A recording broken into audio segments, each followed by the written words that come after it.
two, one, go. Halo semuanya. Nah, sebelum itu aku mau izin pantun dulu ya. Nugas bareng sambil makan keripik. Cakep. Laptop panas bikin kepala pusing. Cakep. STP itu bukan hal yang rumit kalau dijelaskan bertiga sambil ngopi asik. Halo semuanya, selamat datang di Ngobrol STP, podcast bareng kita mahasiswa manajemen yang suka banget ngebahas topik-topik bisnis dan juga pemasaran. Sebelum itu, perkenalkan diri terlebih dahulu ya. Perkenalkan, nama aku Satya Kusumawardhani Putri. Nama aku Nancy Laura Fasya. Nama aku Merianti. Nah, sebelum itu mungkin teman-teman pasti pada ada yang bingung nih dari tadi aku nyebutin STP itu apa. Jadi STP itu adalah segmentation, targeting, dan juga positioning. Nah, jadi kita bertiga akan ngebahas 3 materi tersebut. Nah, menurut kalian berdua nih, kenapa sih STP itu penting? Kalau menurut aku sih STP itu sangat penting dipahami untuk bisnis kita di masa sekarang gitu. Kalau menurut Aura, dan kalau untuk menurut aku itu STP bisa juga kayak fondasi. Misalnya kita mau bikin strategi pemasaran, tidak cuma kreatif tapi juga tepat sasaran. Oke, bener tuh teman-teman. Karena kadang orang tuh suka mikir marketing itu cuma hanya soal iklan. Padahal sebelum promosi, kita harus tahu dulu nih siapa target kita, apa yang mereka butuhkan, dan gimana sih kita mau memposisikan produk kita. Itu semua ada di STP. Nah, pertama-tama kita akan membahas segmenting, yaitu segmenting pasar.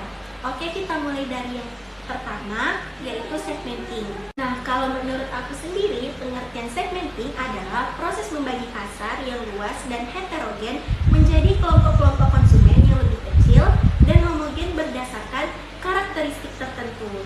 Nah, tujuannya sendiri adalah agar perusahaan bisa menyesuaikan nih produk, promosi, dan juga strategi pemasarannya secara lebih efektif dan juga efisien. Nah, untuk variabel segmentasi sendiri itu ada terbagi menjadi 4. Yang pertama adalah segmentasi geografis, yang kedua segmentasi demografis, yang ketiga segmentasi psikografis, dan yang keempat segmentasi perilaku.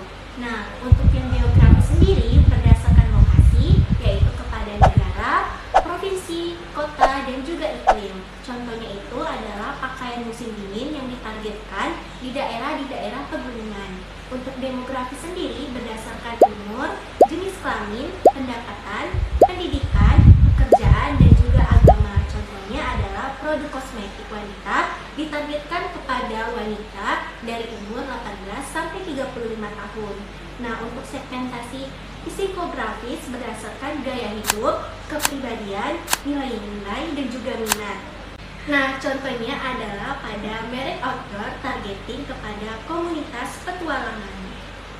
Nah, selanjutnya yang terakhir adalah segmentasi perilaku, yaitu berdasarkan perilaku konsumen terhadap produk, tingkat pemakaian, loyalitas, manfaat yang dicari. Contohnya, pelanggan setia diberikan program loyalty atau penawaran khusus nih, atau bisa disebut dengan bonus. Nah, selanjutnya kita masuk ke manfaat segmenting, yaitu ada 4. Yang pertama, menentukan peluang pasar baru. Yang kedua, mengoptimalkan sumber daya pemasaran. Yang ketiga, meningkatkan kepuasan pelanggan. Yang keempat, membangun positioning merek yang kuat. Dan yang terakhir, kita masuk kepada syarat segmentasi yang efektif, Kotler dan Keller. Yang pertama, itu ada terukur, dan dimana ukuran dan daya beli segmen itu bisa dihitung nih teman-teman. Dan yang kedua, dapat dijangkau. Segmen bisa dijangkau dan dilayani. Yang ketiga, cukup besar, yaitu segmen cukup besar dan juga menguntungkan. Yang keempat, dapat dibedakan. Segmen memiliki perbedaan yang sangat nyata. Nah, yang terakhir, dapat ditindaklanjuti. Ada strategi untuk melayani segmen itu. Nah, mungkin itu adalah sekedar segmenting yang membagi pasar, tapi tentang memahami konsumen secara mendalam, sehingga brand itu bisa hadir sebagai solusi yang tepat untuk kebutuhan spesifik dari setiap sektornya. Nah, selanjutnya kita akan mendengarkan apa itu dari targeting sendiri oleh rekan saya. Selanjutnya disilakan. Baik, selanjutnya adalah targeting, yang dimana proses memilih satu atau beberapa segmen pasar yang telah ditentukan yang menjadi fokus utama kita untuk pemasaran kita. Nah, setelah kita membagikan segmen pasar tersebut, kita harus memasukkan targeting untuk gimana sih produk kita cocok. Ada beberapa hal yang harus dipertimbangkan untuk aktivitas targeting ini, seperti memahami kelebihan dan kekurangan produk yang akan kita jual. Selanjutnya, lokasi untuk berjualan, seperti mau dijual di mana lokasinya, dan juga kebiasaan calon pembeli sehingga mengetahui produk apa yang dibutuhkan serta waktu yang tepat untuk memasarkannya. Dan juga daya beli sehingga dapat mengetahui harga yang tepat untuk produk kita. Selanjutnya, mengamati bagaimana kompetitor bekerja sehingga bisa memahami kondisi pasar lebih lanjut. Nah, tujuan targeting ini untuk mempermudah pencapaian segmen pasar kita sebelumnya dan juga untuk meraih kepuasan nih untuk produk yang kita jual. Selanjutnya ada strategi dalam targeting, yaitu ada 4. Yang pertama ada differentiated marketing, yang dimana perusahaan melakukan identifikasi kepada kelompok pembeli tertentu, yang dimana produk dibuat sebaiknya tidak sama sesuai dengan target pasarnya. Oleh karena itu, penjual dan jasa harus meningkatkan posisi kuat di setiap segmen pasarnya agar dapat membedakan dengan penjual lain. Yang kedua ada undifferentiated marketing, yang dimana usaha perusahaan untuk melihat keseluruhan kondisi segmen pasar dan juga fokus pada pengemasan produknya. Dengan tujuan untuk strategi ini digunakan untuk menghemat biaya produksi. Yang ketiga ada concentrated marketing, yang dimana pemasaran dilakukan dengan fokus pada satu atau beberapa kelompok yang berpotensi melakukan pembelian. Yang dimana ini dilakukan supaya pemasaran berusaha menyesuaikan dengan target yang diinginkan. Terakhir ada positioning, yang dimana ini merupakan cara untuk menempatkan produk sehingga tertanam dalam benak pelanggan, seperti slogan yang ada pada penjualnya gitu. Jadi pelanggan ini tahu bahwa ini produk yang dijual mereka. Nah, jadi dalam dunia nyata sangat kompetitif untuk melakukan targeting, yang dimana targeting bukan cuma soal memilih siapa yang mau kita layani, tetapi juga bagaimana kita bisa melayani mereka lebih baik, kita menjadi lebih berkembang terkait produk kita ataupun pemasaran kita. Jadi ingat bahwa kamu menargetin semua orang, kamu sebenarnya tidak menargetkan siapa-siapa. Nah, ini saja pembahasan targeting menurut saya, dilanjutkan oleh rekan saya. Nah, terima kasih kepada Merianti, rekan saya yang sudah menjelaskan tentang apa itu targeting dan kenapa targeting itu perlu. Dan mungkin teman-teman juga bisa mengerti dengan pembahasan yang sangat luar biasa tadi. Selanjutnya kita akan masuk ke pembahasan yang terakhir, yaitu positioning. Nah, untuk Aura, positioning ini nggak kalah penting nih dari 2 sebelumnya. Kamu bisa bantu jelasin apa itu positioning? Bisa dong, pastinya. Nah, jadi yang terakhir itu kan ada positioning, yang dimana yaitu adalah tentang bagaimana kita ingin brand kita itu diingat oleh konsumen. Nah, ketika seseorang mendengar nama bisnis kita, apa sih yang harusnya muncul di benak mereka? Apakah kayak mereka ingin mengenal produk kita ini yang terkenal paling murah, atau mungkin paling premium, atau bahkan sampai yang paling cepat gitu. Nah, itulah yang disebut dengan positioning. Nah, misalnya juga nih, begitu kita dengar kata kayak brand Nike nih, nah itu kan pasti yang terbenak di otak kita adalah just do it kan kata-katanya. Nah, itu bukan hanya kebetulan, tetapi itu adalah hasil dari strategi positioning yang dimana itu sudah dirancang dengan sangat matang. Tapi positioning itu juga bukan soal brand besar saja, UMKM, freelancer, bahkan personal brand pun itu bisa dan perlu punya positioning yang jelas. Misalnya kamu jualan kopi di dekat kampus nih untuk anak-anak kuliahan kan. Nah, kalau kamu bisa memposisikan bisnis kamu sebagai kopi andalan anak kuliahan, maka itu tuh bisa menjadi positioning yang sangat kuat. Selanjutnya itu misalnya kenapa sih penting positioning ini? Nah, jadi ke positioning itu jadi bisa jadi panduan buat sebuah keputusan bisnis, seperti dari cara promosinya, desain logo, dan juga harga produk sampai gaya komunikasi ke pelanggan. Kalau kamu nggak punya positioning yang jelas, bisnis kamu tuh bisa kehilangan arah dan juga susah untuk bersaing sama bisnis yang lainnya. Nah, selanjutnya yaitu ada jenis-jenis strategi positioning yang umum dan yang biasanya sering digunakan. Yang pertama itu ada berdasarkan manfaat atau benefit positioning, yang dimana itu tuh menekankan manfaat utama atau keunggulan produk yang dibutuhkan oleh konsumen. Contohnya seperti kayak produknya Pepsodent itu kan dia diposisikan sebagai pasta gigi yang mencegah gigi berlubang gitu. Nah, itu jelas gitu manfaat benefit dari positioning produk itu tersebut. Dan selanjutnya itu ada berdasarkan harga dan kualitas atau biasa disebut price quality positioning, yang dimana itu menekankan nilai antara harga dan kualitas bisa sebagai produk yang murah dan efisien atau mahal dan juga premium. Contohnya itu kayak produknya Rolex, itu kan diposisikan sebagai jam tangan yang terkenal mahal, mewah, dan juga sering banyak orang ingin beli gitu karena kualitasnya juga bagus.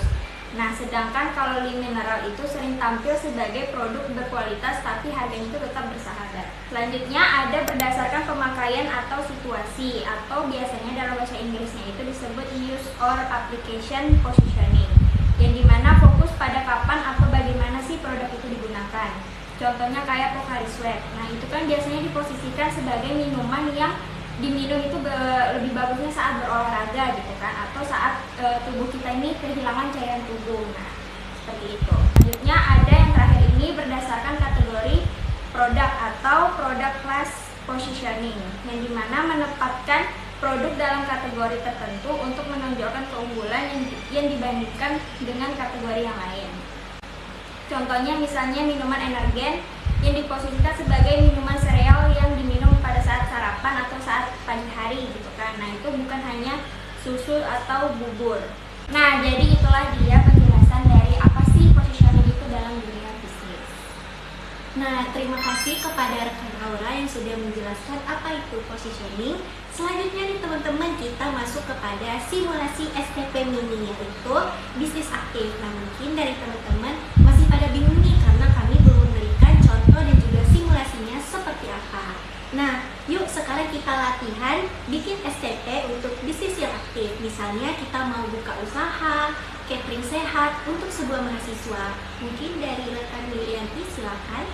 Nah, menurut saya dari semua pembahasan yang sudah kita bahas satu persatu, dari segmenting kita memasarkan produk tersebut seperti makanan sehat itu kepada mahasiswa, karyawan, guru, maupun ibu rumah tangga. Untuk targetingnya, kita menargetkan kepada mahasiswa yang sibuk untuk kuliahnya, yang tidak bisa membuat makanan sehat, tapi ingin yang simple. Nah, dari produk tersebut kita bisa menggunakan targeting.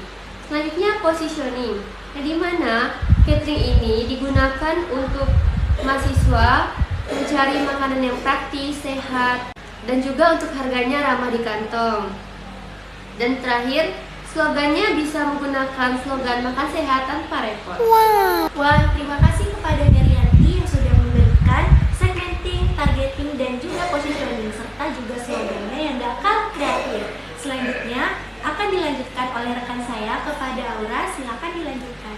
Oke, saya lanjutkan. Jadi strategi juga bisa ditambah fitur pemesanan online dan menu harian yang fleksibel nih, dan juga promosinya bisa lewat medsos dan kerjasama dengan kampus.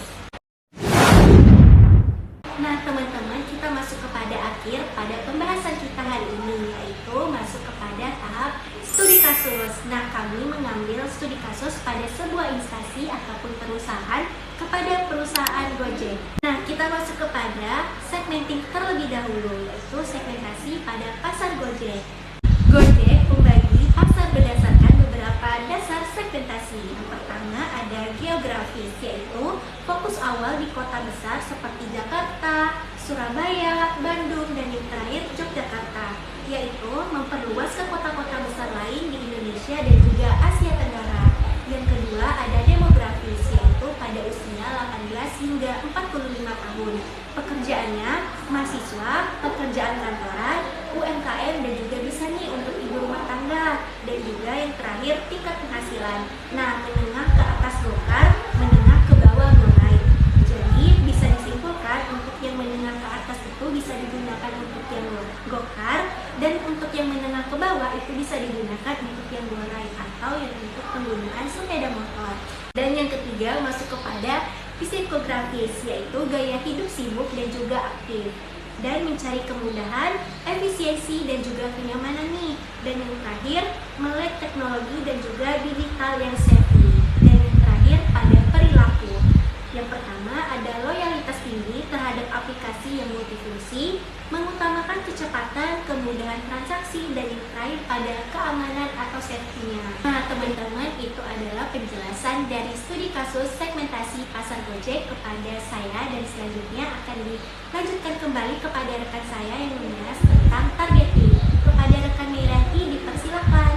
Baik, terima kasih. Selanjutnya saya menjelaskan tentang targeting, yang dimana ini menentukan target pasar Gojek.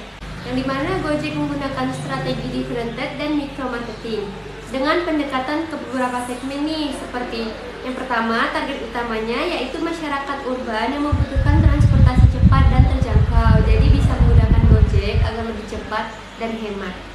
Selanjutnya UMKM dan pengguna jasa antar barang.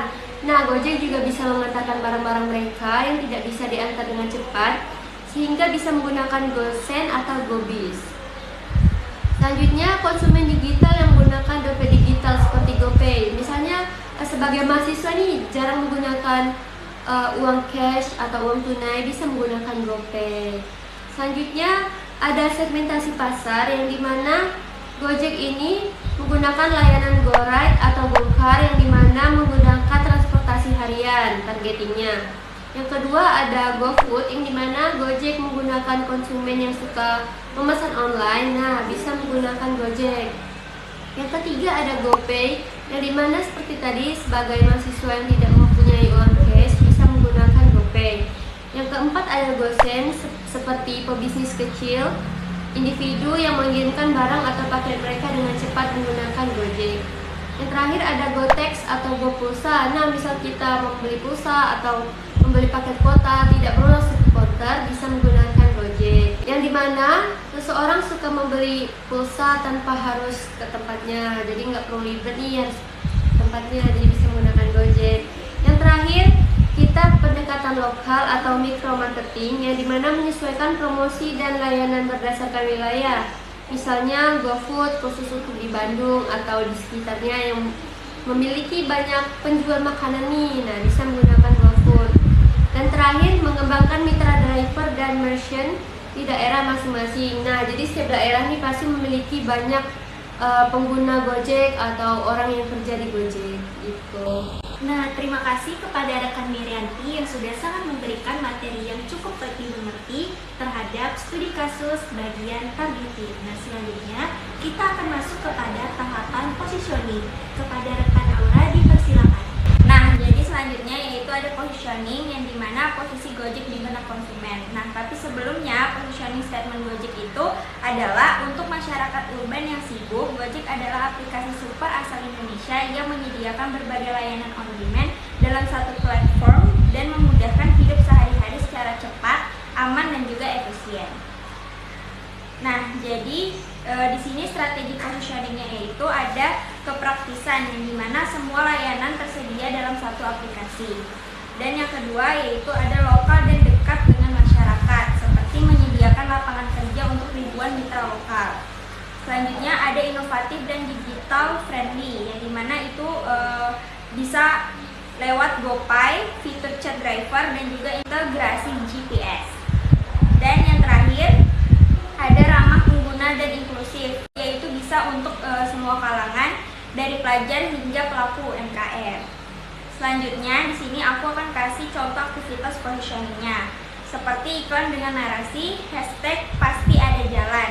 Nah itu menunjukkan solusi untuk berbagai masalah harian. Terus juga ada kolaborasi dengan brand lokal dan event nasional. Selanjutnya ada edukasi digital ke mitra dan konsumen, misalnya melalui GoPay tadi. Terus yang terakhir ada pendekatan lokal atau micro marketing, yang dimana itu menyesuaikan promosi dan layanan berdasarkan wilayah, contohnya seperti promo GoFood khusus di daerah Bandung gitu misalnya. Terus yang terakhir ada mengembangkan mitra driver dan merchant di daerah masing-masing. Sekian dari positioning Gojek, saya kembalikan ke Kak Setia. Wah, terima kasih kepada rekan Aura yang sudah menjelaskan studi kasus pada materi positioning. Oke deh teman-teman, gak terasa nih udah 15 menit lebih kita ngobrolin soal STP. Nah, semoga penjelasan kita pada hari ini bisa membantu teman-teman, kalian semua yang lagi belajar marketing ataupun nyiapin kebutuhan lainnya yang bermanfaat. Ingat ya teman-teman, sebelum bikin iklan atau campaign, kita perlu buat STP yang kuat karena strategi yang tepat selalu dimulai dari siapa target kita. Dan jangan ragu untuk mengeksplor lagi STP yang sudah dipelajari dan juga untuk jenis-jenis produk yang kita jual. Nah, makin sering kita menggunakan STP atau mempelajarinya, maka semakin tajam intuisi pemasaran kita. Wah, terima kasih kepada rekan-rekan saya yang hebat pada hari ini. Thank you juga kepada teman-teman yang udah dengerin ataupun ngobrol STP bareng kami bertiga. Selanjutnya, sebelum penutupan, saya mau pantun terlebih dahulu nih. Ke taman baca buku strategi,